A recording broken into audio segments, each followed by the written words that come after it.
Depuis plusieurs décennies, la dette publique à laquelle sont confrontés les pays développés n'a cessé de croître. Cette dette publique généralisée pousse la plupart de ces gouvernements à pratiquer de sévères coupes budgétaires dans l'ensemble des services publics, tels que l'éducation, la justice, les retraites, la culture, les protections sociales, ce qui a un impact néfaste sur une majorité de la population. Il serait donc important de comprendre la cause d'un tel endettement.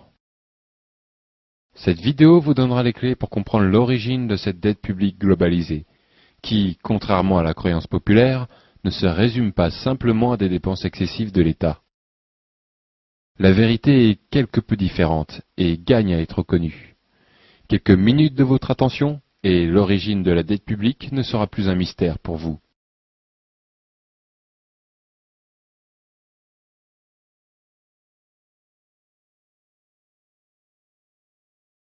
La monnaie fiduciaire, vous la connaissez bien. Elle se trouve dans votre porte-monnaie et vous l'utilisez régulièrement lors de vos divers achats. Cette monnaie existe depuis l'Antiquité, sous la forme de pièces de métaux suffisamment rares pour qu'une confiance totale puisse leur être accordée. Confiance indispensable pour les échanges commerciaux. Au XXe siècle, un métal précieux occupait toujours une place primordiale dans les échanges commerciaux, l'or. En effet, chaque pièce et billet possédait théoriquement son équivalent en or quelque part dans une banque. De plus, les pays devaient se régler entre eux directement avec des lingots de ce métal précieux. D'une certaine manière, on peut donc dire que la monnaie fiduciaire de l'époque était l'or. Depuis les accords de Jamaïque de 1973, les monnaies ne sont plus rattachées à aucun métal précieux. Les pays se payent désormais entre eux avec leur propre monnaie, entre lesquelles il existe un taux de conversion évalué par le marché d'échange. La nouvelle monnaie fiduciaire sont donc ces pièces et billets que vous avez dans vos porte-monnaies. Or, une différence importante entre l'or et la monnaie, c'est que l'or est disponible en quantité limitée, alors que la monnaie peut être créée à volonté par les banques centrales de chaque État. Un État peut-il vraiment profiter indéfiniment de cette création monétaire?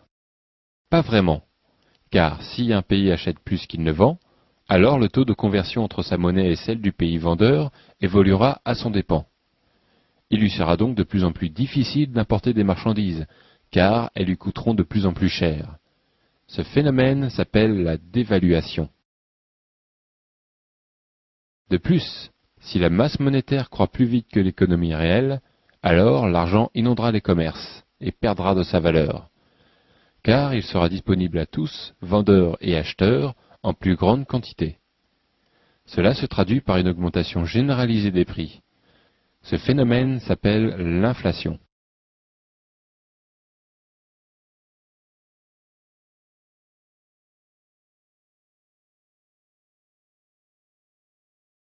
Bien moins connue, il y a aussi la monnaie scripturale.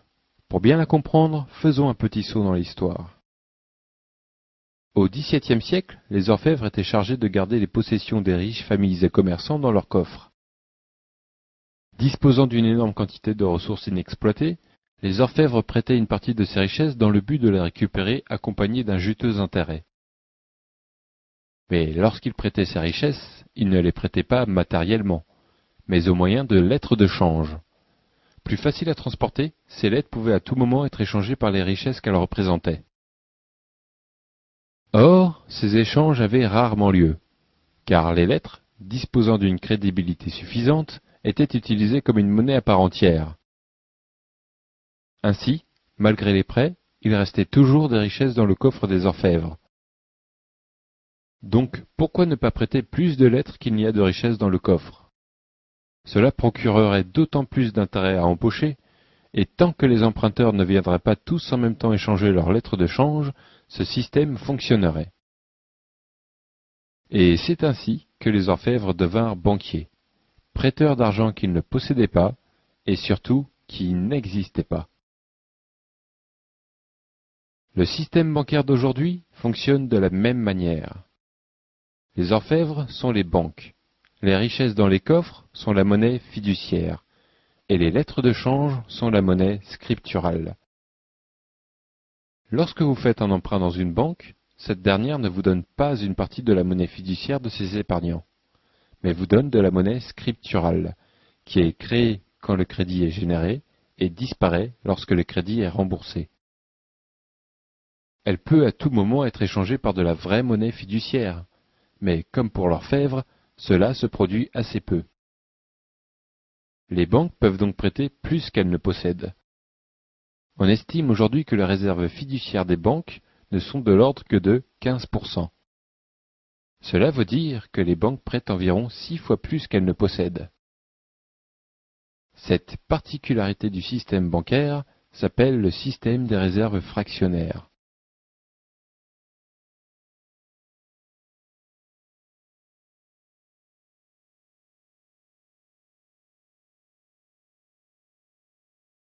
Résumons. La monnaie fiduciaire est créée dans les banques centrales, qui sont des institutions gouvernementales.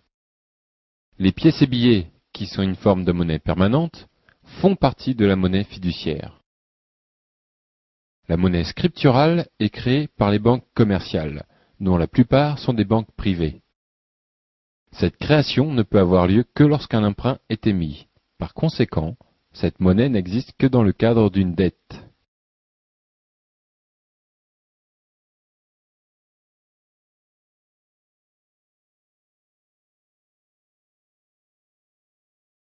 Il y a une légère correction à apporter à ce que nous venons de voir.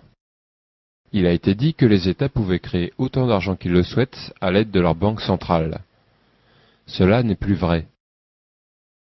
L'article 123 du traité de Lisbonne, signé par tous les membres de l'Union européenne, stipule qu'il est interdit à la Banque centrale européenne et aux banques centrales des États membres de prêter de l'argent à toute institution étatique. Cet article existait déjà dans le traité de Maastricht, et aussi dans la loi française depuis 1973.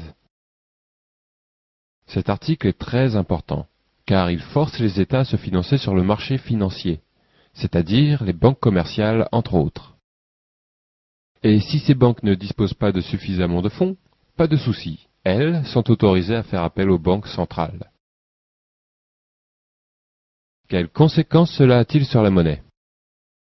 Toute économie en croissance a besoin d'une croissance raisonnable de sa masse monétaire. Or, le système qui vient d'être décrit font des banques commerciales les principaux intermédiaires pour la création monétaire. En effet, les ménages, les entreprises et les États ne peuvent faire appel qu'au marché financier pour se financer. Par conséquent, la monnaie des banques commerciales, c'est-à-dire la monnaie scripturale, devient le principal outil de financement de toute la nation. Cela est vrai même si une banque commerciale fait appel à une banque centrale, car pour toute monnaie fiduciaire émise, la banque commerciale pourra émettre une bien plus grande quantité de monnaie scripturale. Ainsi, l'on peut comprendre que, aujourd'hui, plus de 90% de la monnaie en circulation dans l'économie n'est autre que de la monnaie scripturale. On peut donc en conclure que l'essentiel du pouvoir de création monétaire est détenu par les banques commerciales.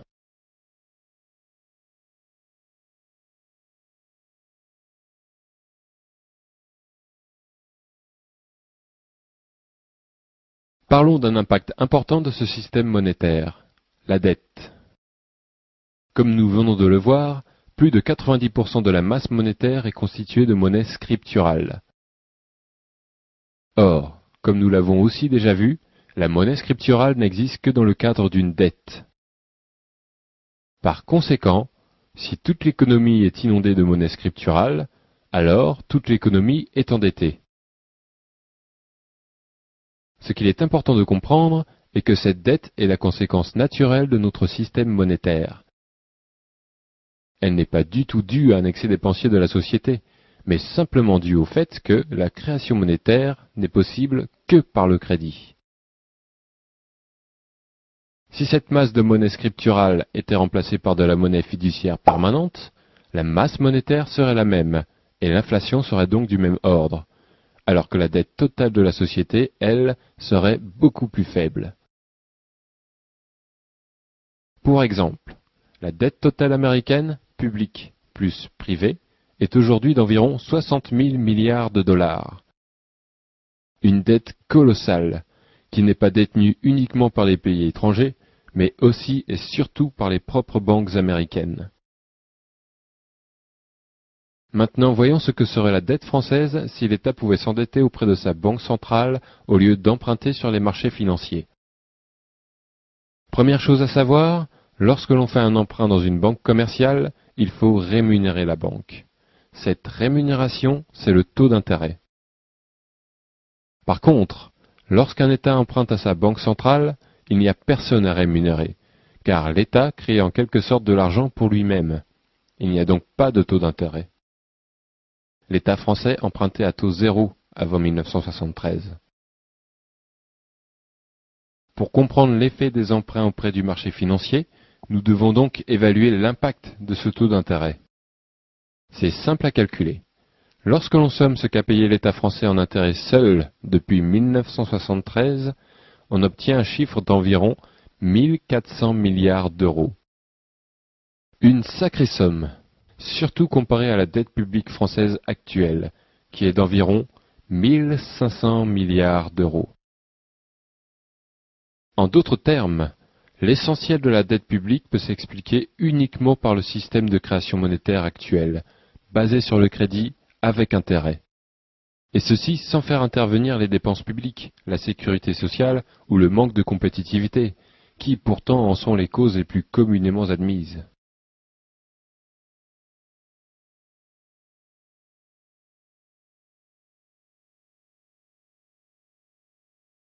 Synthétisons le contenu de cette vidéo. Il y a quelques décennies, les États pouvaient payer leur investissement par des emprunts à taux zéro auprès de leur banque centrale, ce qui constituait de la création monétaire. Ils doivent désormais emprunter aux banques commerciales, à taux non nul, ce qui en général constitue aussi de la création monétaire. Cette obligation procure au monde financier une source de revenus colossale et le pouvoir d'influencer les gouvernements, du fait de son rôle incontournable pour le financement des nations. La création monétaire par le crédit avec intérêt produit un endettement croissant et inévitable de la société et du pouvoir public. Cet endettement, qui est en général perçu comme une défaillance du pouvoir public, le discrédite énormément, affecte sa souveraineté et limite ses possibilités d'action, alors qu'il n'est dû qu'à un privilège considérable accordé aux banques commerciales. Comprenez-le bien, ce système monétaire n'est rien d'autre qu'une arnaque monumentale, qui fait la fortune de quelques-uns au détriment de tous les autres. Il ne doit son existence qu'à l'ignorance du plus grand nombre. C'est pourquoi vous devez vous informer, et informer votre entourage, en partageant cette vidéo par exemple. Si vous désirez en savoir plus sur le sujet, ou si vous êtes dubitatif, alors renseignez-vous. Quasiment rien de ce qui est dévoilé dans cette vidéo n'est un secret. Vous trouverez aisément des réponses à vos questions, et des liens vous seront fournis pour vous aider dans vos recherches. Merci de votre attention.